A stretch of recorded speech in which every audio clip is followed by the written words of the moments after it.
ver,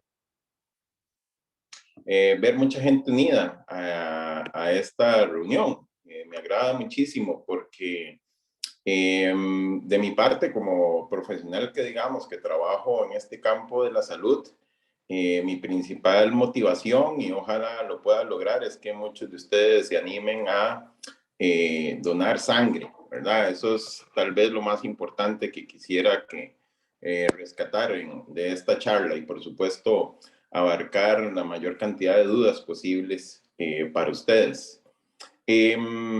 Vamos a ver, si yo les pregunto a ustedes quién ha donado sangre, ¿verdad? No sé si ahí podrán varios levantar la mano, ¿verdad? Y para tener una idea de quién ha donado y quién no ha donado sangre, si es posible, no sé, pueden levantar la mano, ahí alguien me puso un pulgar arriba, etcétera, ¿verdad? Ahí veo algunas respuestas. Como tal vez yo lo podría esperar, tal vez algunos de ustedes nunca lo han hecho, nunca han sentido tal vez la necesidad o la motivación, o no han sacado el rato, ¿verdad? O tal vez han tenido miedo, han tenido temor, etcétera, etcétera, ¿verdad? Entonces, porque esas son las cosas que uno escucha pues todos los días, ¿verdad? De, este, de la gente en general, ¿verdad? Respecto a la donación de sangre. Felicito a los que lo han hecho, ¿verdad? Y motivo a los otros y esperemos que al final de esta charla más gente esté motivada a donar sangre. Primero que todo, una de las cosas que les quiero decir, ¿verdad? Es que, y para que se lleven primero este concepto bien claro, vamos a ver, a pesar de lo que ustedes puedan escuchar, ¿verdad? En las leyendas urbanas que corren en WhatsApp, Internet, en Facebook, donde sea, ¿verdad? Sobre que no es necesario donar sangre porque ya existe sangre artificial, pues eso no es cierto, ¿verdad? No hemos todavía los seres humanos fabricado un producto artificial que tenga exactamente las mismas funciones y características de la sangre. A pesar de que hay algunos inventos y hay algunas soluciones que se utilizan para tratar los pacientes que tienen un sangrado importante y que permite salvarle la vida, pues, por ejemplo, no hemos inventado todavía un glóbulo rojo artificial, no hemos inventado hemoglobina artificial. Entonces, por lo tanto, no sabemos todavía cómo transportar oxígeno en el cuerpo de manera artificial. Por eso sigue siendo fundamental, indispensable que exista la donación de sangre, porque definitivamente es la única forma, y siempre lo digo, a pesar de que en una situación de emergencia, un médico o una enfermera puede hacer todos los esfuerzos heroicos que puedan, ¿verdad? Como profesionales de la salud, al final lo que decide si una persona sobrevive o no es la disponibilidad de sangre para poder atender su problema de salud. Entonces, empecemos desde ese principio a ver si los motivo. Y a continuación lo que les voy a hablar es cómo es el proceso, ¿verdad? ¿Por qué existen muchos adelante, sí, gracias. Muchos de los requisitos que ustedes escucharán sobre cómo es el proceso de donar sangre, qué se le pide a la gente, ¿verdad? Como requisito previo para hacer la donación. Y bueno, ahí surgirán dudas de ustedes que espero evacuar, ¿verdad? Entonces, definitivamente, pues donar sangre es un acto de solidaridad humana, ¿verdad? Eso es lo principal que ustedes deben de llevarse, que la idea es ayudar a otro ser humano, porque su salud está siendo comprometida y la transfusión de sangre llega a ser la única opción para salvarle la vida, ¿verdad? Y podemos tener una situación de emergencia, como les contaba, ¿verdad? Un sangrado debido a un accidente de tránsito, los sangrados posparto, que son relativamente comunes en las mujeres que acaban de tener bebé, pero también el tratamiento de afecciones crónicas, como el cáncer, como las leucemias. Esos pacientes necesitan constantemente la administración de productos sanguíneos. Entonces, ahí es donde se necesita que otros seres humanos lleguen a ayudarles y les proporcionen precisamente esa donación de sangre. Adelante, por favor. ¿Cómo es el proceso? Bueno, primero que todo, lo interesante es que, bueno, y les cuento, ¿verdad? El primer banco de sangre debidamente establecido en el mundo se puso en Barcelona, en España, por ahí la década de los años 30.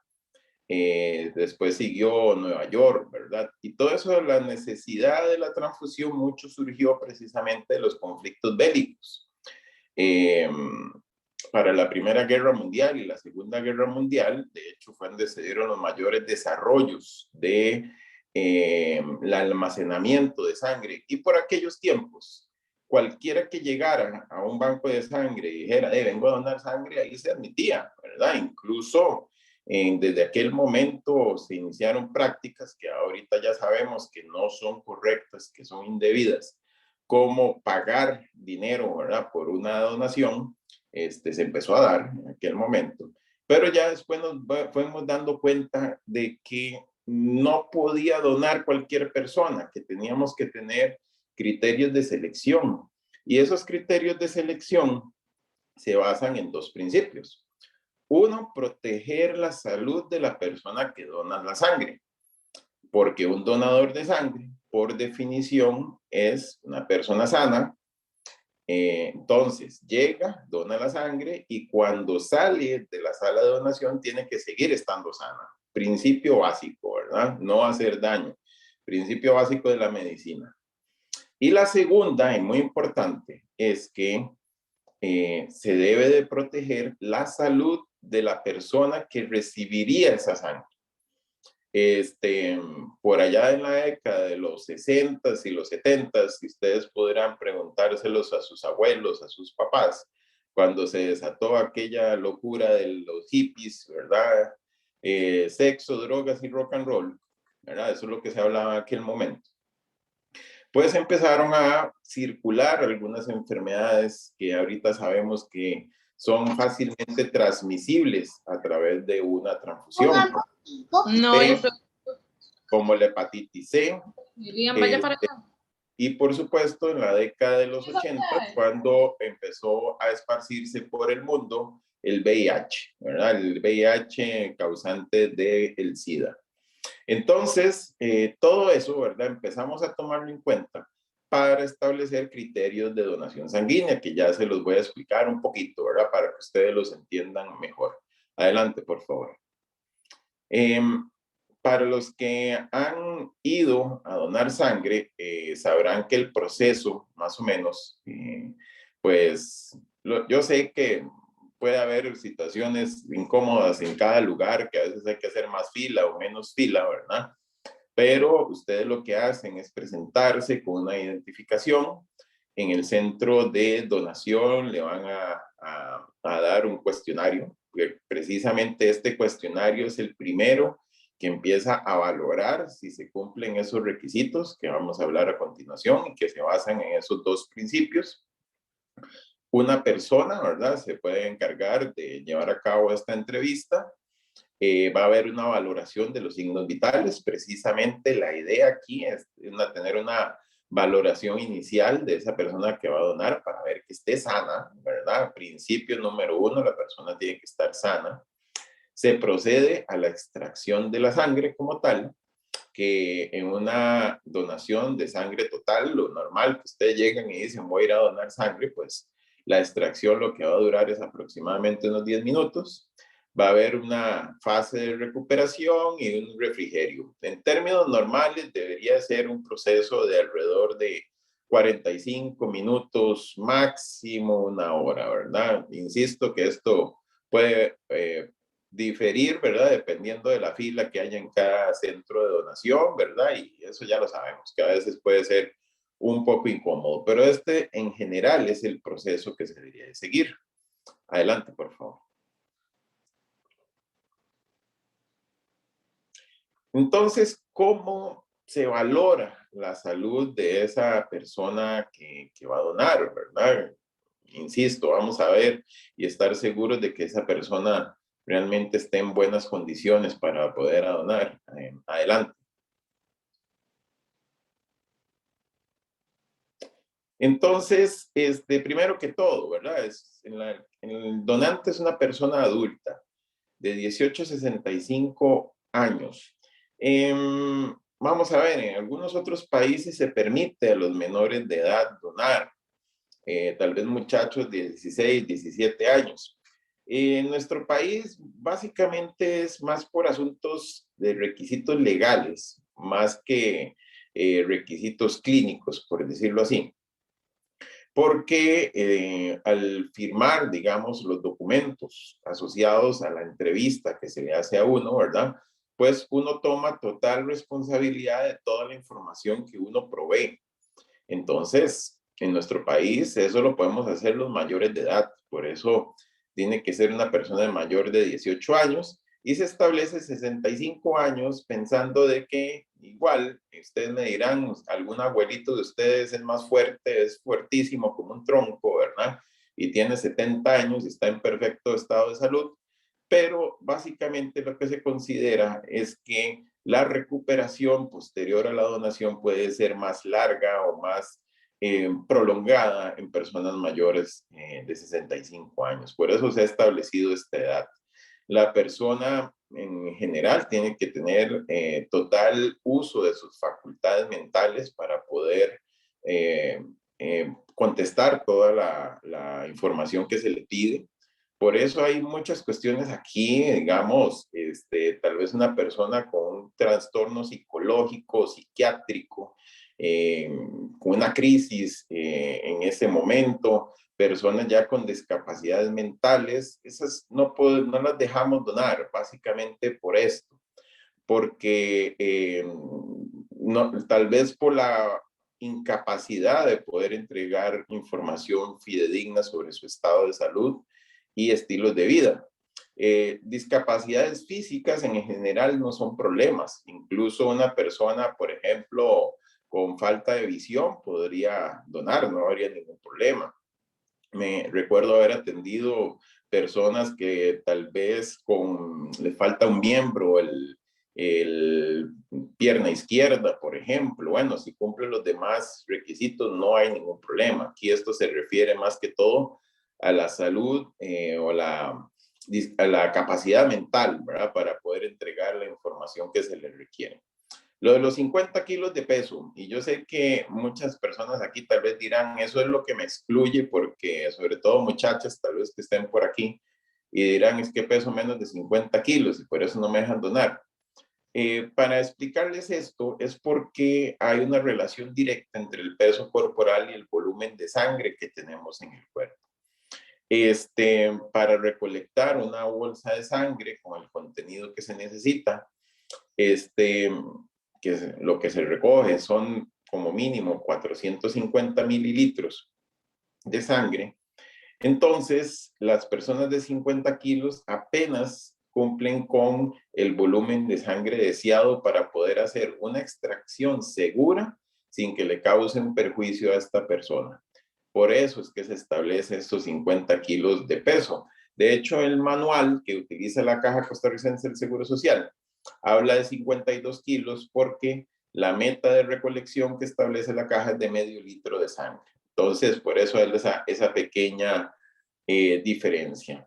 Hay que identificarse, ¿verdad? Como les decía, y no es necesario llegar en ayunas. La gente piensa que tiene que llegar sin haber comido nada. Más bien es bueno que coma algo.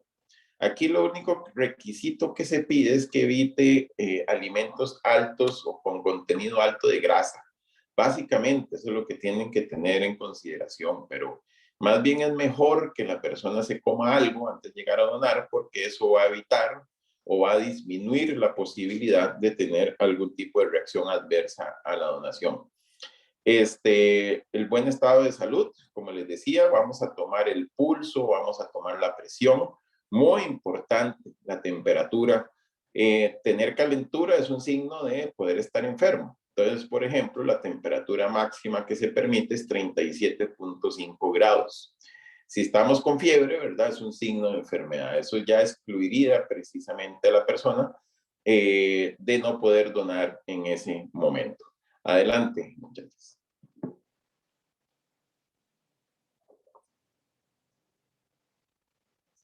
Este punto es muy importante porque la entrevista que se le hace al donante contiene varias preguntas en este sentido. Y aquí les aclaro algo muy importante porque la gente siempre tiene dudas. Aquí esto está, vamos a ver, queremos que la sangre que se dona esté libre de agentes infecciosos, sobre todo los que hablábamos, para los cuales no tenemos una cura o para los cuales no tenemos una vacuna, por ejemplo.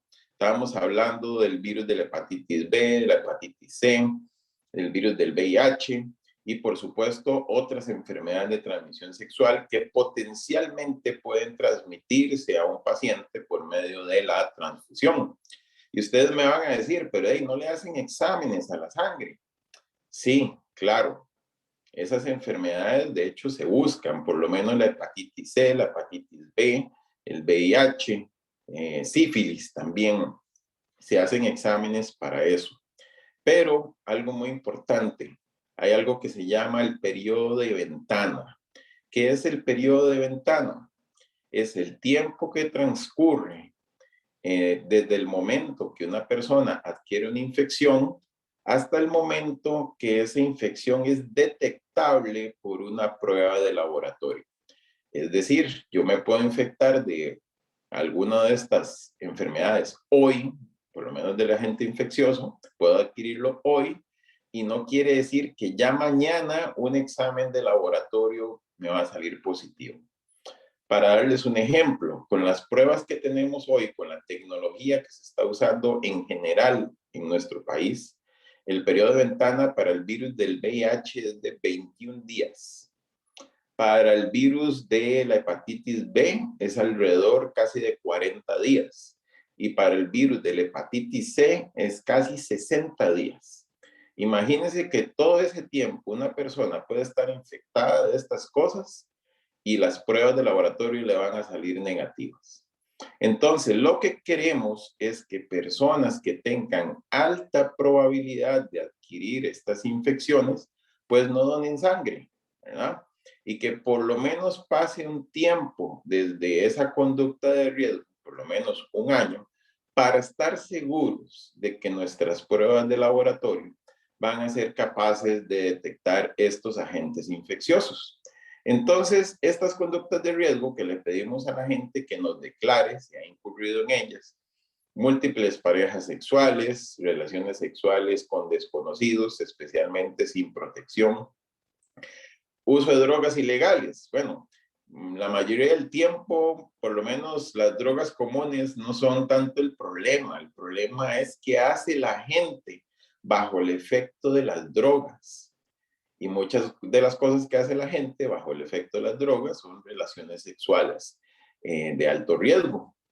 Y por ejemplo, si alguna persona utiliza drogas intravenosas, pues, como por decirles algo, la heroína, pues ese tipo de persona no puede donar sangre nunca más. Entonces, aquí también va el asunto del contacto con agujas, ¿verdad? Los piercing, los tatuajes y esas cosas, la posibilidad de que a través de esa aguja se adquiera una infección de estas. Entonces, por eso se le pregunta a la persona y si ha incurrido en alguna de estas situaciones, le dicen no puede donar por ahorita hasta dentro de un año. Hay tecnologías que se están introduciendo que permite acortar los periodos de ventana. Entonces, en algunos lugares, sobre todo en otros países, en Estados Unidos y en Europa, se está acortando estos tiempos a 3 meses. Pero hasta que esa tecnología esté generalizada en el país, seguiremos hablando de un año. Y esta explicación que les acabo de dar es también lo que justifica por qué no se puede pagar por una donación.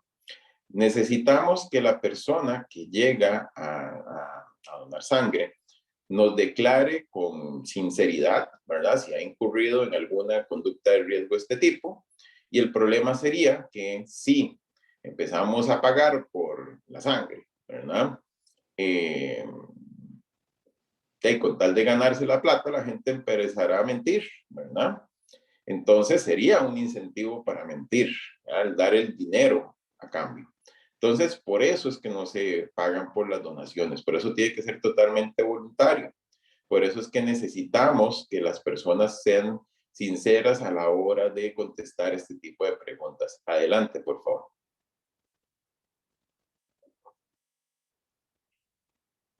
No se hacen exámenes por todos los agentes infecciosos. Imagínense ustedes que se calcula que por lo menos alrededor de 60, 70 microorganismos podrían transmitirse por una transfusión de sangre.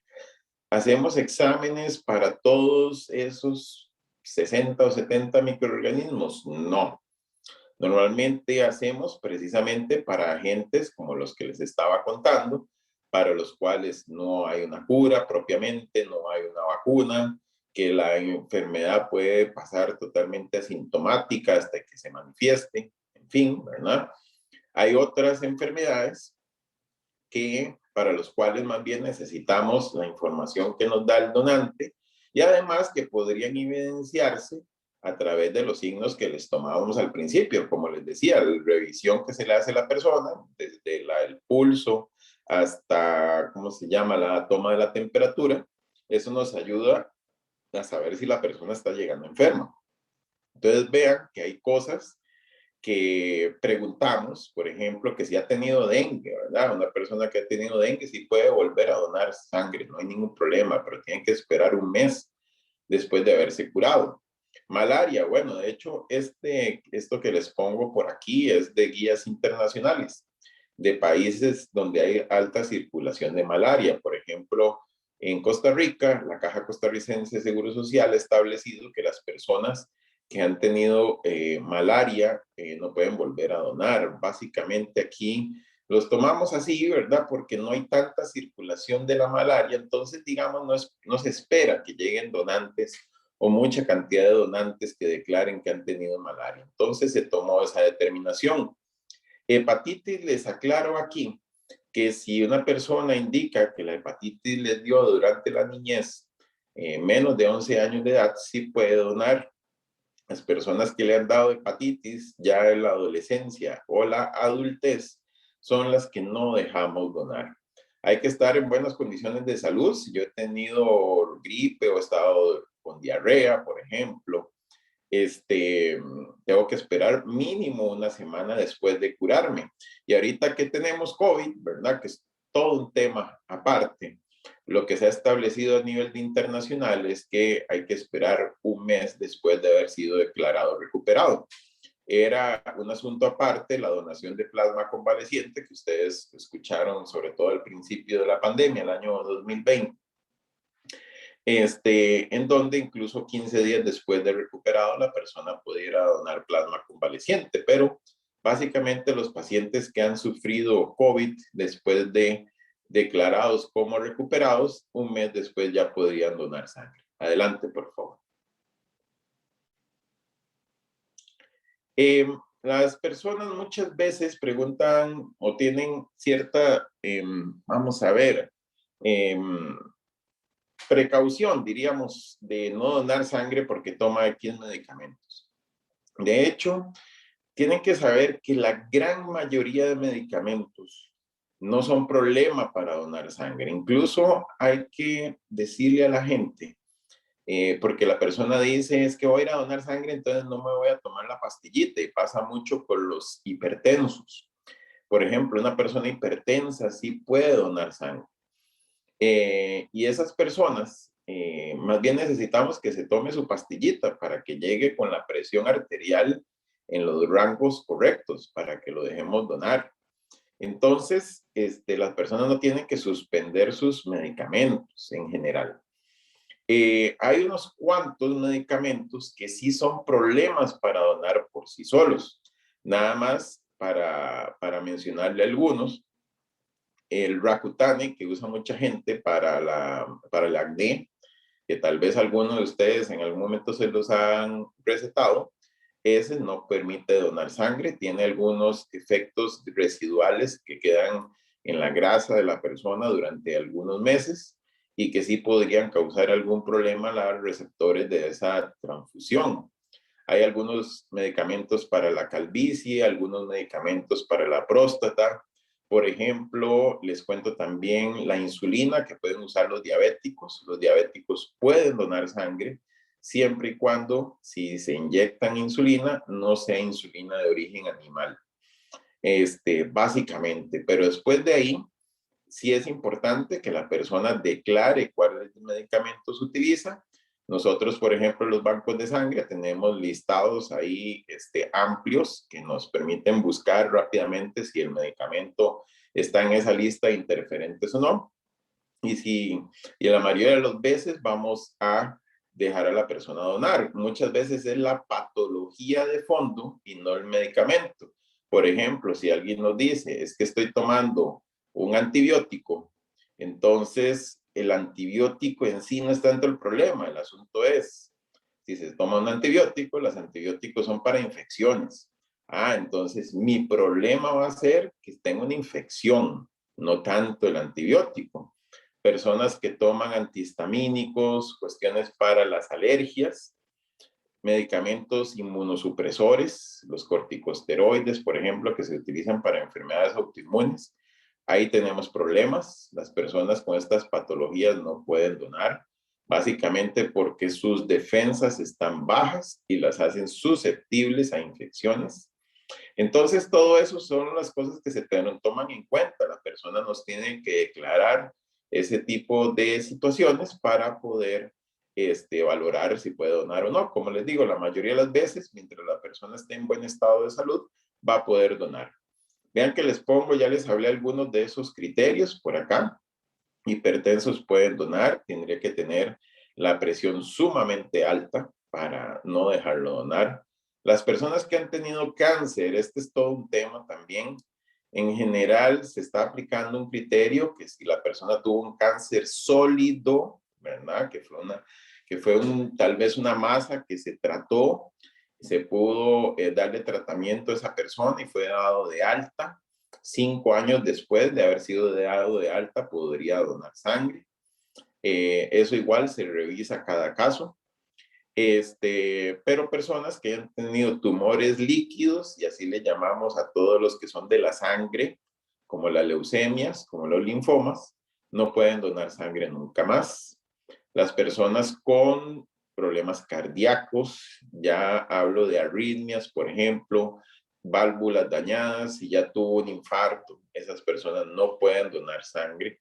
Básicamente aquí más bien estamos protegiendo la salud de esa persona, ¿verdad? No es que la sangre no le sirva, no, ¿verdad? Es más que todo estamos protegiendo la salud de esa persona.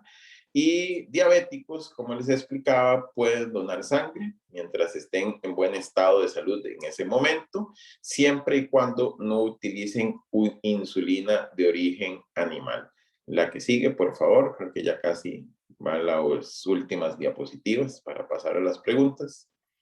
Y bueno, a la gente le tiene miedo a estas cosas, ¿verdad? Que si me voy a sentir mal, que si me desmayo, que, en fin, ¿verdad? Lógicamente hay un asunto que hay que sopesar, ¿verdad? Que es de cada persona, que es el miedo. Hay gente que le tiene miedo a las agujas, hay gente que le tiene miedo a la sangre.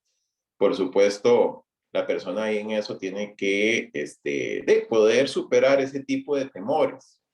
Ahora, ya lo que es propiamente situaciones asociadas a la donación, les cuento que normalmente, más bien la mayoría de la gente le va bien, ¿verdad? Las reacciones adversas a la donación, por lo menos las últimas estadísticas que se manejan, es en el menos del 3% de las personas que van a donar. Y normalmente, pues no van a requerir, mayor tratamiento, ¿verdad? O seguimiento, sino simple y sencillamente, pues la persona puede sentir algo de náuseas, puede sentir que se desmaya, ¿verdad? Puede sentir algún mareo, en fin. Pero tratamos en el mismo banco de sangre de ayudarle a la persona porque básicamente todo esto se debe a que salió líquido, ¿verdad? El sistema circulatorio, de repente como que aquí arriba, ¿verdad? Nuestro cerebro nos quedamos un poquito sin oxígeno, entonces literalmente se nos van las luces, ¿verdad? Y simple y sencillamente restituyendo el flujo de sangre normal a la cabeza, todo se soluciona. Entonces a las personas las acostamos, ¿verdad? Le levantamos las piernas y con eso ya se va a sentir mejor. Y la idea es aumentarle la presión sanguínea. Eso se logra, ¿cómo se llama? Administrando líquido. Le vamos a tomar bastante agua a la persona.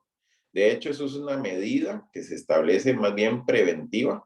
Si ustedes van a ir a donar, tomen mucha agua antes de llegar al sitio de donación, porque eso definitivamente va a ayudar a que haya muchísimo menos probabilidades de que les vaya a suceder algo. Y insisto, la mayoría de las reacciones son sumamente leves, que en cuestión de unos minutos la persona ya se siente mejor y más del 95-97% de la gente sale como si nada. Adelante, por favor.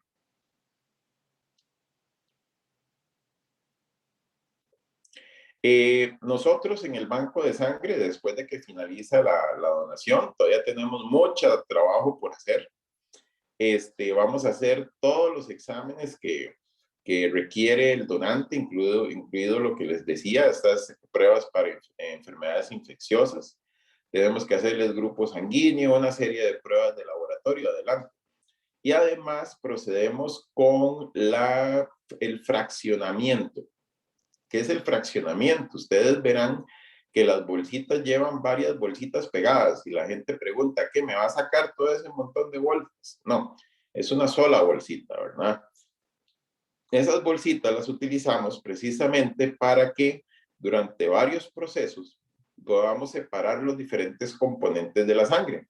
Podemos obtener plaquetas y podemos obtener plasma, además de los glóbulos rojos. Por eso ustedes siempre han escuchado que al menos 3 personas se pueden beneficiar de cada donación de sangre. Es decir, cada uno de esos componentes que separamos lo podemos enviar a diferentes pacientes. Entonces, imagínense ustedes, va a ir un pedacito de ustedes hasta 3 personas diferentes que las pueden salvar en diferentes momentos, ¿verdad? Unos los pudieron haber salvado hoy, otros dentro de una semana y otros incluso durante varios meses, porque el plasma se puede almacenar durante varios meses. Entonces, todo ese proceso todavía nos va a llevar varias horas hasta que la sangre está lista para ser utilizada en un paciente. Y pues eso pues lleva mucho trabajo técnico dentro de los bancos de sangre. Adelante.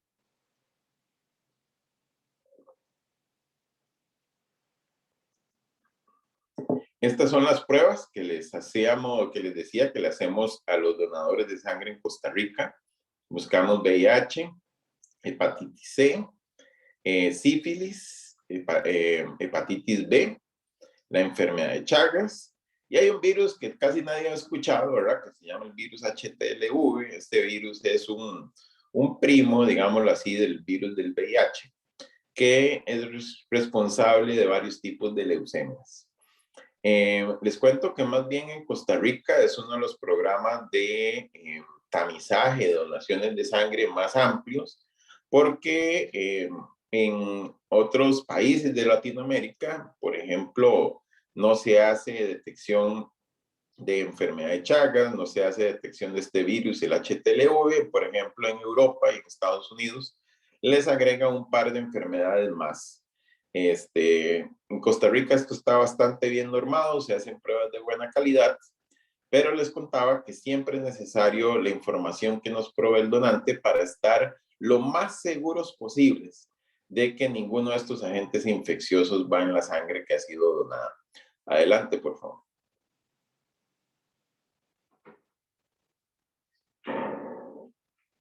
Sí, correcto, sí se notifica a los donadores del resultado de sus pruebas. Sí salieron positivas, eso es muy importante. Los resultados negativos no se notifican de rutina. Y esto también se hace por lo que les contaba al principio.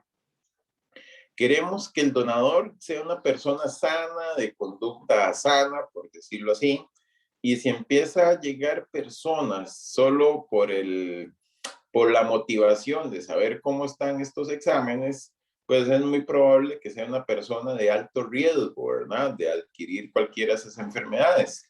Entonces, no se promueve, digámoslo así, que este tipo de pacientes llegue a los bancos de sangre. Por eso se notifican precisamente los resultados positivos, estamos obligados a eso, notificamos al donante y también hay que notificar al Ministerio de Salud. Adelante, por favor. Bueno, esta era la última diapositiva. Por supuesto, esto es una charla relativamente breve, ¿verdad? Más que todo para presentarles el panorama de cómo es el proceso.